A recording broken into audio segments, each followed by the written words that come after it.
아침마다 말씀으로 밝은 빛을 채우네. 오늘 말씀도 이제 고린도 교회 안에 있는 분쟁 또 어려움 뭐 그런 것들을 이야기합니다. 근데 이제 오늘 본문은 교회 안에 성도들이 다투는 일입니다. 안에서 다투는 일입니다.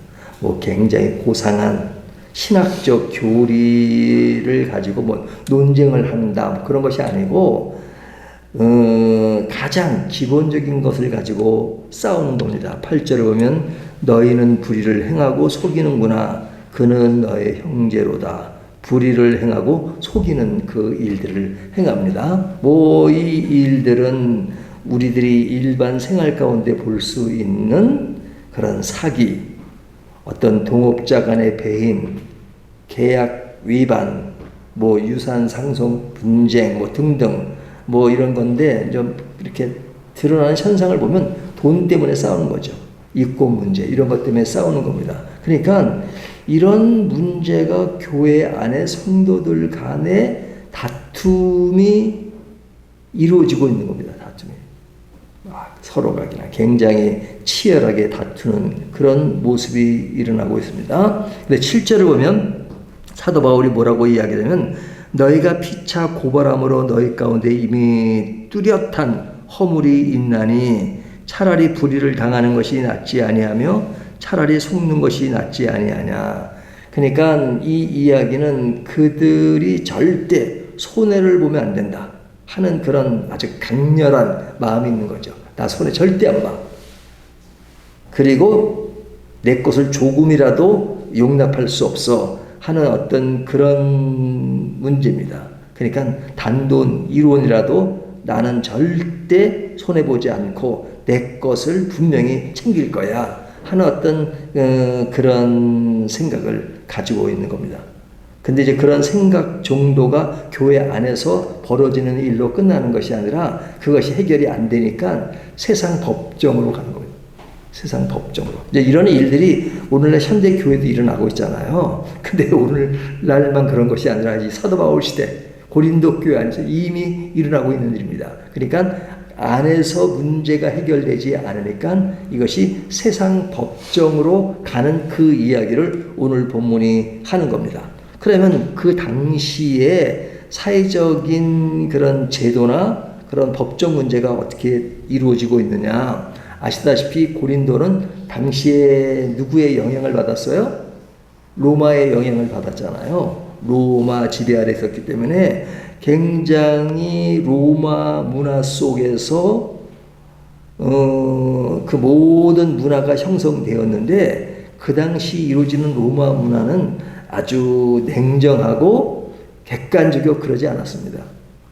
오늘날도 그런 말 있잖아요. 뭐 유전무죄 뭐 이런 말 있잖아요. 그러니까 돈 많은 사람들이 재판을 걸면 그것이 정당하지 않게 돈 많은 사람에 의해서 판정되고 뭐 억울한 사람이 많았던 그런 시대란 말이죠. 그러니까 재판을 하면 돈 많은 사람이 유리한 거죠.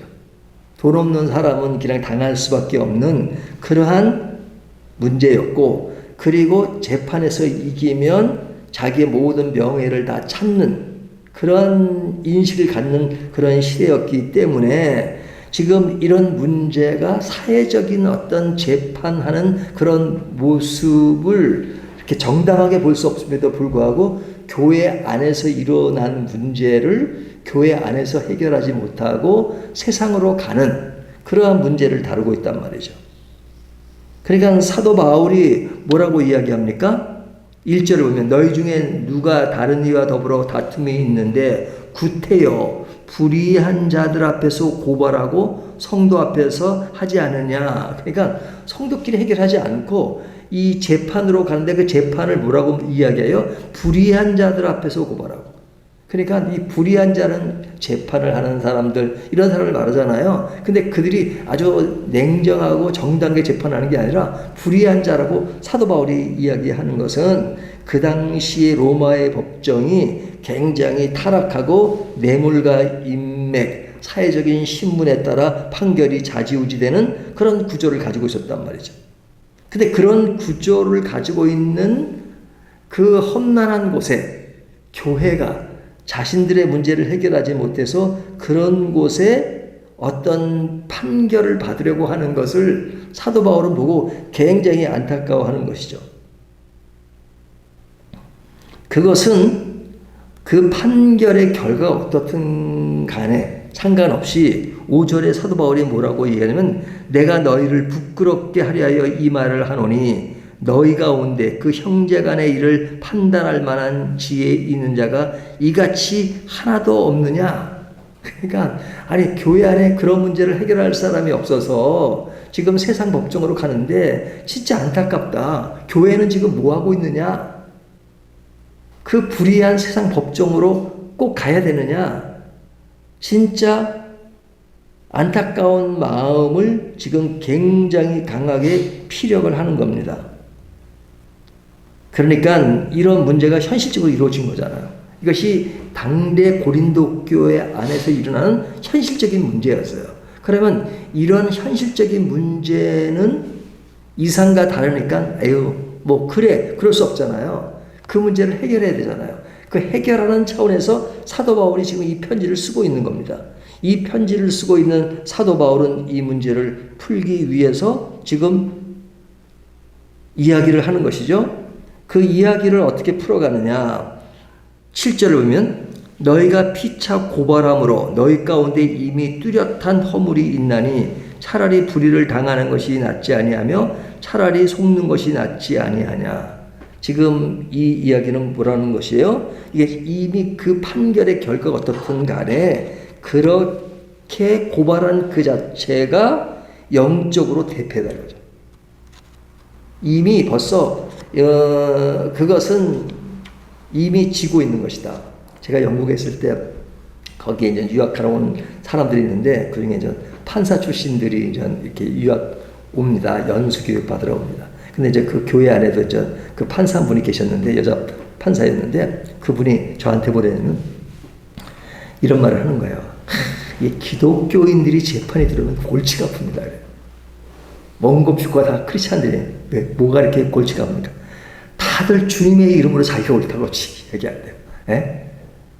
몽고나 피고나 다 나는 지금 어떤 신앙의 어떤 하나님의 이름으로 맹세하고 참 나는 지금 잘못한 게 없습니다. 근데 미치겠대. 자기는 다 뻔히 보이는데 다 하나님의 이름을 걸고 잘못이 없다고 하니까. 그러니까 이미 그렇게 법정으로 온 것 자체가 사도 바울은 이미 증거다. 서로 가지고 누가 고발을 했든지 고발을 당하든지 그거 다 증거다. 이렇게 이야기를 합니다. 그러면서 이 사건을 바라보는 그 문제를 사도 바울이 하나하나씩 얘기하는데 1절에 이야기한 것처럼 불의한 재판관에게 가서 누가 맞는지 판결해달라고 하는 것, 그리고 그 앞에서 무릎을 꿇는 것은 뭐냐? 너희에게 주어진 영적 어소리티, 권위, 그것을 이미 상실한 것이다. 하나님이 교회라고 하는 것을 주시고 교회 성도라는 그 성도 개인이 교회인데 교회는 하늘의 영적 권위를 가지고 세상을 판단한다. 나중에 심판날에 천사까지도 판단한다는 그런 말씀을 주셨는데 너희가 그런 그 높은 수준에서 판단할 수준의 그 모습을 저버리고 그런 권위를 시궁창에 저버리고 도리어 불의한 재판관에게 가서 나의 문제를 판단해달라고 얘기하는 거, 이거 너무너무 이거 진짜 아니지 않느냐라고 사도 바울은 이야기하는 겁니다. 그러면서 2절 3절에 조금 전에 이야기한 것처럼 3절 우리가 천사를 판단할 것을 너희가 알지 못하느냐. 그러하거든 하물며 세상이리랴. 우리가 천사도 판단할 수 있는 고난이 있는데 세상에게 나의 문제를 판단해 달라고 이야기하는 것, 이것 잘못이 아니냐 이렇게 말하는 것입니다. 바울은 이 정도로 끝나는 것이 아니라 지금 굉장히 강렬하게 질책을 하고 있는 거죠. 그러면서 질책 정도로 끝나는 것이 아니라 이 문제를 해결해야 되는데, 해결해야 되는 그 문제가 뭐냐, 그것은 다시 그 초점이 교회 안으로 들어옵니다. 들어오면서 하는 말이, 교회는 세상의 법정보다 훨씬 더 높은 차원의 공의와 사랑이 작동하는 곳이어야 된다 이거죠. 그러니까 교회 안에서, 교회는 그냥 모여서 예배 드리고 그냥 서로가 좋은 게 좋은 것이 아니라 여기에는 두 가지 문제가 너무 분명하게 있어야 된다. 그것은 뭐냐면 사랑과 공의다 이거죠. 하나님의 속성이 그렇잖아. 하나님은 우리를 사랑하시고 또 공의로 심판하시잖아요. 그러려면 교회 안에도 하나님의 속성인 사랑과 공의가 분명해야 된다. 그러니까 세상으로 달려가기 전에 교회 공동체 내에서 복음의 기준을 가지고 형제 간의 다툼을 지혜롭게 판단하고 중재하는 영적 분별력이 있는 다른 성도들의 지도력이 있어서 그런 문제를 해결할 수 있는 것이 교회 자체적으로 있어야 된다. 사랑과 공의의 자세를 가지고. 근데 그것이 없어서 세상으로 간다? 그것은 완전히 거꾸로 된, 뒤집어진 그런 모습이 아니냐 하면서 지금 굉장히 안타까워하는 것입니다. 그렇다면 이 문제가 이제 오늘날 저희 교회야 그런 문제가 있어서 그런 건 아니니까 이렇게 리얼하게 다가오지 않는 말씀일 수 있지만, 이 말씀을 오늘날 우리에게 적용할 때, 우리 개인에게 적용할 수 있죠. 개인에게 적용할 때 이게 교회 문제니까 내 문제는 아니다 이렇게 생각하는데, 성경은 지금도 우리에게 주어진 말씀이잖아요. 이 주어진 말씀을 우리가 다시 한번 나의 관점에서 생각해 본다면, 내가 인생을 살아갈 때 절대 손해를 보면 안 된다라고 생각하는 것은 신앙의 정신이 아니라는 거죠. 이 사람들이 싸우는 것이 돈 문제 가지고 싸우는 거 제일 많아요, 지금 고린도 교회에서. 근데 이론이라도 손해보지 않겠다. 그리고 내 것을 챙기겠다. 세상에 주어진 것은 내 몫을 챙기고 살아가는 것이 지혜로운 자라고 세상은 이야기하는데, 그리스도인도 그래야 되느냐? 아니다 이거죠. 우리가 모든 것을 정당하고 딱 계산을 분명히 하고 사는 것은 필요해요. 하지만 살다 보면 인간 관계 속에서 어느 때는 손해를 볼 수 있잖아요. 그러니까 손해를 안 보려고 하면 다툼이 일어날 때가 있단 말이죠. 그럴 때는 다툼보다는 손해보는 쪽을 택하라 하는 것을 이야기하는 겁니다. 그런 어떤 그릇된 것, 불의한 것을 다 용납하라는 것이 아니라 그런 차원을 뛰어넘는 그런 어떤 전체적인 공동체 안에서 사랑과 공의가 기반으로 할 수 있는 그런 범주 내에서 내가 그런 싸움으로 가는 것이 아니라 내가 양보함으로써 가능한 것이 있다면 그렇게 해라. 물론 정의를 훼손하고 하는 것에 대해서 그냥 인정하라는 것이 아닙니다. 그래서 자발적 손해라고 하는 것은, 그것은 영적인 승리다 이렇게 말하는 겁니다. 그래서 7절에 너희가 피차 고벌함으로 너희 가운데 이미 뚜렷한 허물이 있나니 차라리 불의를 당하는 것이 낫지 아니하냐 이렇게 말하는 겁니다. 두 번째는 11절을 보면요, 너희 중에 이와 같은 자들이 있더니 주 예수 그리스도의 이름과 우리 하나님의 성령 안에서 씻음과 거룩함과 의롭다함을 받았느니라. 이것은 본질적으로 성도가 지닌 가치가 뭐냐? 우리는 하나님의 거룩한 자다, 의롭다함을 받은 자다. 그러니까 의롭다함을 받은 자는 하나님의 유업을 받은 자다 이거죠. 그러니까 하나님의 유업을 받은 자는 의로움과 거룩함으로 살아가는 사람들이라면 돈 때문에 형제를 짓밟는 추악한 그런 모습을 지니지 말라. 이것은 뭐냐면 내가 억울한 사람 입장에 당하는 사람 입장에서 그런 것들을 해결하는 방법을 하나 이야기한다면 지금 이야기는 뭐냐면 그런 일들을 만들지 말라는 거죠. 내가 어떤 그런 갑의 입장에서 내 것을 그 더 많게 하기 위해서 사람들에게 있는 것을 뺏는 그런 일이라든지 그런 것은 불의한 일이니까 그러한 일을 행하지 말라. 그러니까 정의를 벗어나는 그 일을 행하지 말라 하는 것이죠. 그러니까 본질적인 성도로서의 자세를 잘 지키라 하는 그런 이야기를 하는 것이죠. 그러니까 이 두 가지 양면을 다 얘기합니다. 사랑과 공의가 있듯이 오늘 본문 속에서 사도 바울은 고린도 교회 안에 내가 손해를 보지 않으려고 하지 말고 손해를 보는 자세를 가지고 또 한쪽은 남한테 그런 어려움을 주는 그런 행동을 하지 말라.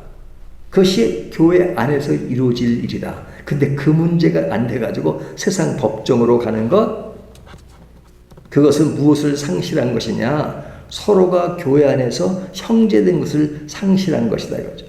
그래서 오늘 본문에 강조하는 것은 8절을 보면 너희는 불의를 행하고 속이는구나. 그는 너희 형제로다. 이것이 핵심입니다. 그는 너의 형제로다. 교회 안에서 이루어진 것은 하나님을 아버지로 모신 성도들의 모임. 그는 서로 간에 형제인데 형제인 것을 망각하고 그거 별거 아닌 것. 하나님이 어떤 창조한 그 영역 안에서 그 싸우는 그것은 너무너무 작은 것인데 그 작은 것을 가지고 큰 것을 잃어버리는 것이야말로 얼마나 슬픈 일이냐. 그러니까 정체성을 다시 한번 생각하라는 겁니다. 아무리 물질적 손해가 발생하더라도 내 맞은편에 있는 사람은 내 이익을 위해서 짓밟아야 할 경쟁 상대가 아니고 예수의 피를 나눈 형제다. 그렇기 때문에 그런 어려움을 주지 말아야 되고 또 어려움을 당하는 사람은 그런 것에서 그냥 끝까지 나는 손해를 보지 않겠다가 아니라 그것이 어떻게 처리하는 것이 지혜로운 것인가 하는 것들을 먼저 교회 안에서 해결하고 그리고 그 안에서 신앙으로 극복할 수 있는 것을 말하는 겁니다. 참 이게 이론적으로는 참 쉬운데 실제 상황 속에 잘 안 되는 경우가 많죠. 그러니까 단 둘이 해결되지 않을 때 그런 것들을 제3자가 풀어줄 수 있는 것은 뭐예요? 교회 안에 그런 성도들이 전체가 하나의 공동체로서 그런 서로를 아끼는 그 마음이 있을 때 본인들이 안 풀리면 또 제3자가 또 그것을 같이 또 협력해주고 풀어주고 그리고 또 그 문제가 잘 해결되도록 서로가 마음의 상처가 되지 않도록 이렇게 풀어가는 것. 이것이 교회 공동체의 아름다움이고 그리고 교회 공동체가 완전할 수 없잖아요. 고린도 교회 안에 이런 문제가 일어나듯이 오늘날도 일어날 수 있잖아요. 하지만 그런 것이 없어지라고 말하는 것이 아니라 없어질 수가 없어요. 사람 사는 동네니까. 하지만 그런 문제가 발생했을 때 먼저 점검해야 될 것이 무엇이고 그리고 그 점검한 큰 모습 안에서 우리가 어떤 입장에 있든 그것이 종합적으로 판단하고 생각해서 신앙적으로 판단해서 내가 무엇은 양보하고 무엇은 하지 말아야 되고 무엇은 분명히 해야 되고 하는 것들을 분명히 이야기하는 것입니다. 이 말씀을 오늘 우리 가운데 다시 한번 적용해 본다면 불의한 현실이 우리에게 늘 있습니다. 하지만 우리는 거룩한 이상으로 그 모든 것을 견뎌 나가야 된다. 또 해결해야 된다 하는 것을 본문이 말씀해 주고 있습니다. 기도하겠습니다.